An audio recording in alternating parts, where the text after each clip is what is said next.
be able to say that solar and health are what we should be concentrating on. And I felt like this state defined progress as just develop, develop, develop, which I always thought was kind of counterintuitive to tourism anyway. I mean, everything that makes people want to come here, we were destroying. So it's delightful to hear that. I do want to talk about sales tax a little bit, and also, just reinforce that I think that the penny sales tax, I hope people will vote for that. It's a great, important idea. But sales tax, as statewide, we need some attention to sales tax, because the Florida Tax Watch did a study in 2009 that they estimate that 4% of consumer purchases are made, that 4% of consumer purchases are now made online, and that's almost doubled in the last couple of years, and that adds up to 52,000 jobs lost every year from the state of Florida. They say they're estimating it's $5.2 billion annually from untaxed internet sales. And this state, which relies on sales tax for states and for the portion that comes back to the counties, is absolutely, needs to put the plug in that leak. And one of the things that is so important is for this state and for all of us to talk to our legislators about this, is to find a way to get behind fair internet taxation. Because there's a lot going on that's just crazy. I mean, I start with a 7% disadvantage with my competitors who are online. I think that it should be against the law for public revenue to be spent with a company whose business model is to avoid collecting sales tax. Now, obviously, when the city buys something, they don't pay sales tax. They're tax exempt. But for a city or for a school to purchase from an online retailer with no bricks and mortar anywhere, no tie to the state, and who avoids collecting sales tax, I frankly don't think should be allowed. And I think when schools purchase, a school where all the salaries and all the school money comes from sales tax, for them to be purchasing online is just crazy, and for the city as well.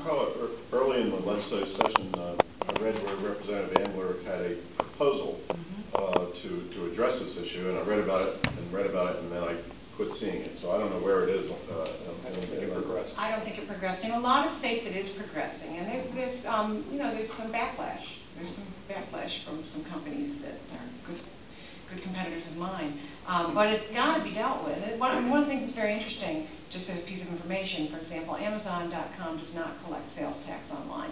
And one of their arguments is it's too complicated. And yet, they do the backroom operations for Target.com, which does collect sales tax. And so it can't be all that complicated. And there are some states where they're now making it very, very clear that it's a nexus to the state that requires sales tax to be collected if you have affiliates or salespeople. And that's something we need to do here. Because $5.2 billion is an awful lot of money to be losing every year. And there's something else I wanted to say about that. Oh, yeah. This is something to look into. Maybe a reporter will look into this. When a small business, when I do my sales tax collection, and I always tell my customers, we don't charge sales tax.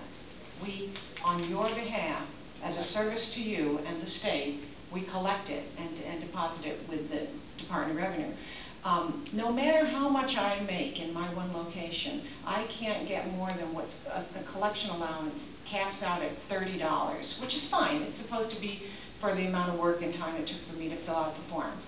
I don't mind, but I take that $30.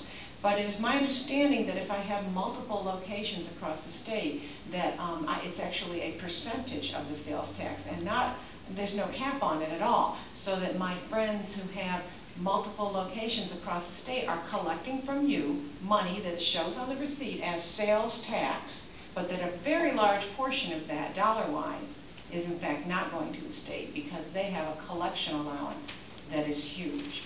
And I'm not sure of the details of the amounts, but I was pretty shocked to find out about that. And it's not capped. So maybe a savvy reporter will jump right on that. I'll try to find a savvy one. Thank you. I appreciate I didn't know anything about that. I just wanted to talk about the solar issue there for a minute, because that was another, again, I'm going over some of the emails that were sent, and free jobs and investing in training for those out there, and build, I think maybe that might be part of that workforce, getting people trained and skilled in solar technology.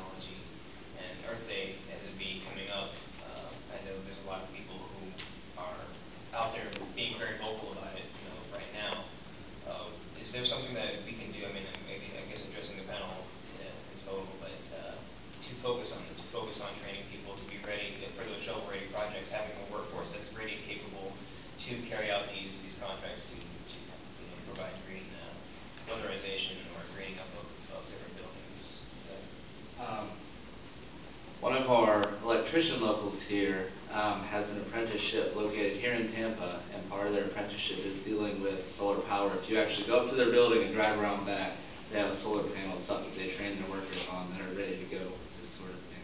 So, I mean, we're trying to do that. That's great.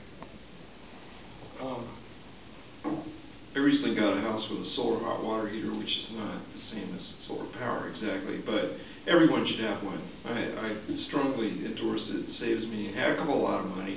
I don't even need the regular hot water heater most of the time, which is, you think about it, that's a lot of savings, and they really are not that expensive, a few $1,000s. It's a great deal. I don't know why everyone doesn't have them. Well, thank you for inviting me, and thanks for coming out tonight. Appreciate your patience.